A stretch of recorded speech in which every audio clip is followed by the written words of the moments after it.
Hey, it's Annette the Lobster Lady. Thanks for watching, and you make sure you subscribe. I sure do need it.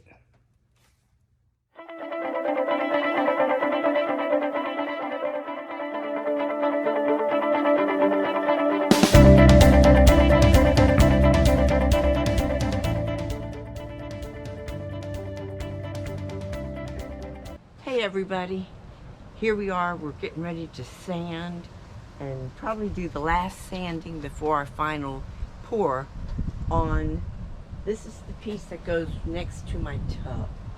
It's a little bit more colorful. We wanted to, give it a little bit of separation. First thing I want you to see is I have an orbital sander. It's a nice airbag to kind of do a lot of collecting. With the orbital, can't say it right, you want to take your holes and match them up. If you just get at least one set matched up, and I let it hit too fast, you should have your, let's get this off again. I'm going to match these. Maybe. There we go. Now if I got those two, see, then I ended up with all four of them. Make sure it's nice and flat. It is on your sander. I'm going with grit 220. That means it's a very fine grit and won't take very much off very fast. Let me show you why. There's two reasons why we're going to go ahead and sand this. Number one, if you can look at it from the side, can you get that, Jorge, maybe, so they can see that there's kind of dips and dimples in there. I don't like that. It would be acceptable, but no, I don't like it that way. And the other thing is, I pulled the tape off a little bit too late, so I need to go ahead and sand the edges here. But we're going to do one more pour, and we'll make sure we don't make the same mistakes twice. Okay, I don't want the sawdust because it has the resin in it. And I wouldn't want sawdust either, just wood. I'm gonna wear a mask, eye covering, and I just wear my good glasses so I can see. I'm covering my hair for two reasons. Usually if you have long hair, especially, you want to tie it back and get it out of the way. But I just washed my hair, so I don't want to mess it up, to be honest with you. I'm wearing long sleeves. I got a fishing shirt, and I'm just going to cover up my arms, gloves, make sure I don't get a lot of resin there. I'm wearing my good old trusty jeans and my brand new clogs. You are protected. I am protected. Cut. Well, what we're doing is we're using a little bit of acetone for our last clean. Because we did a lot of sanding, we've got a lot of dust. We don't want that to affect it.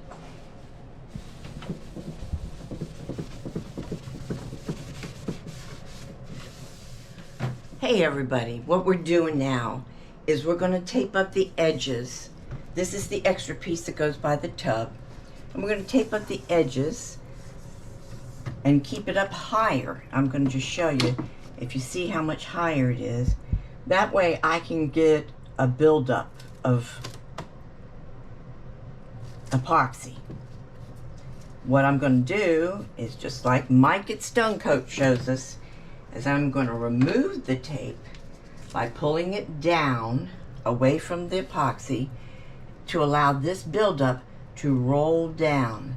But you have to kind of wait for it to get a little harder so it doesn't just roll right off your whole board. You want it to drop, but you don't want to lose it. Okay, so you can see the next action. Jorge is actually mixing up the epoxy, and that's how we work as a team. He mixes the epoxy itself. See, he's doing it right now. And the Stone Coat is 1:1. And what that means, let's see if I can see him. Ooh, there he is. And that means you use 1 cup to exactly 1 cup of the other part. Now, and what I'm going to do, while he's mixing the epoxy in that time, over here behind him on the messy table is the piece that we're going to work on. And this is the piece that is going by the tub. I just was going to show you that I've got it all balanced. That's the very first thing. Making sure that it's all balanced. Alright? If you don't have it balanced, you're going to have a mess. Alright, I'll talk to you about the taping in 1 minute. Okay, talking about the taping. Taping is very, very important. Especially if you're going to do it the way I'm doing it.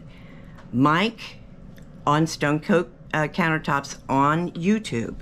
And it's a great show. You learn a lot of stuff. It's hard to keep up sometimes for me because I've never done it before. But we're learning. I think because we can do it as a team, we're working it out well. So if you're starting off, get a helper. Get somebody is interested in getting it done as you are. Anyways, what we did was we ran some tape. And what they do is they do at least two layers. And it's all, if you notice on the other side, it's up above the edges. We're making a little wall. And that way, Hey Siri, set a 40-minute timer. We can slow the epoxy down before it comes down the sides, and I won't lose it all. I think that's what I did wrong last time. I did a lot of things wrong. Hey Siri. This time we're putting some acrylic in there. I love this color. It's by Golden. I used it for years in oil, the color, and it is an indigo. Indigo, and I can't say this, anthraquinone. All right, and it's a blue toned black. I hardly ever touch black. This is the one I like, and this one is a fluid. And what's cool is it covers. Cool. All right, this time I've used the epoxy that Jorge already mixed up, and if you can see, it's got a little bit of a mound on, you have your mound there. It's not the same as, you don't have to worry about it. I just want to make sure that my paint is mixed up with my epoxy. Okay? And this is going to be my edge. This is going against the wall, so we don't have to worry about that. That's why I like these little cups, because they pinch a nice little pretty hole. And I'm going to go right on the edge if I can. Okay. I know it's wiggly, but it's because I can't go fast enough. Okay. So you can see the blue in it. Oh, look at how nice I did that one. Huh? I'm getting it. Okay, let's do this one.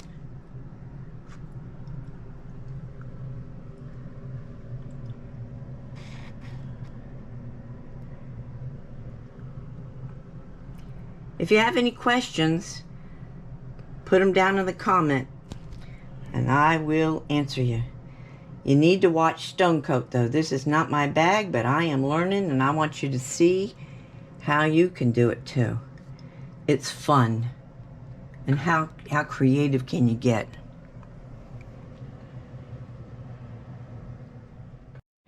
Okay, what I'm going to do now is I'm going to put the second layer, but I'm going to stay a little bit farther away from it if I can, so it doesn't bleed yet, but I want it to blend. So I'm going to stay real light at first. Maybe not that light, but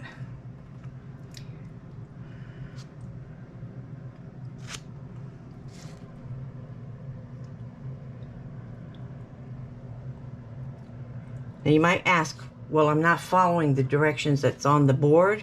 No, I'm recreating. We're doing something different than what we had. We weren't real happy with it. Well, I was happy with it, but I had a lot of problems with it. A lot of what they call orange peel, a lot of dimples, a lot of little air holes. So, we're trying a different way and we're going to do it right. Okay, this is what I'm going to do. I'm going to show you so you can try it. I don't know if it's going to be perfect or if it's going to work, but this is what I want. I'm just blending a little bit of the edges because it's going to blend a lot more when I put more epoxy on it. Now, I didn't go too close because if you get too much too close, it'll blend way too much and it'll bleed and you lose it. Here we are, we're getting all the air bubbles out that we can. You don't want the air bubbles to be there because they'll keep on popping. Oh, this is when I really started to struggle. This was a rough pour for me. I think it was my second. I don't know, it might have even been my first. What happened was, we started off with the geode. We had that in mind. We knew we wanted to go with the geode, but we could not decide if it was going to be one big one or a couple of them. So we started off like this. I have no idea what I'm doing. I don't think I knew what I was doing then either. But I'm trying. And that's how you end up finding what you like. I did not care for what I was doing at all at that point. I started to just smear it out.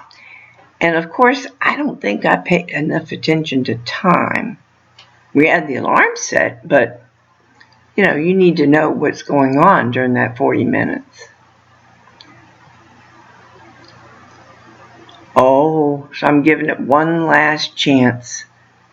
And I used Pinata Gold alcohol inks. Now wait till you see when I leave this alone and turn the other way. This is what I thought, except it did it 3 times as big. Look at that gold on the edges and look how much mica I have. Holy cow. Yes, this was the first one. I look like I'm playing in soup. But we finally gave up.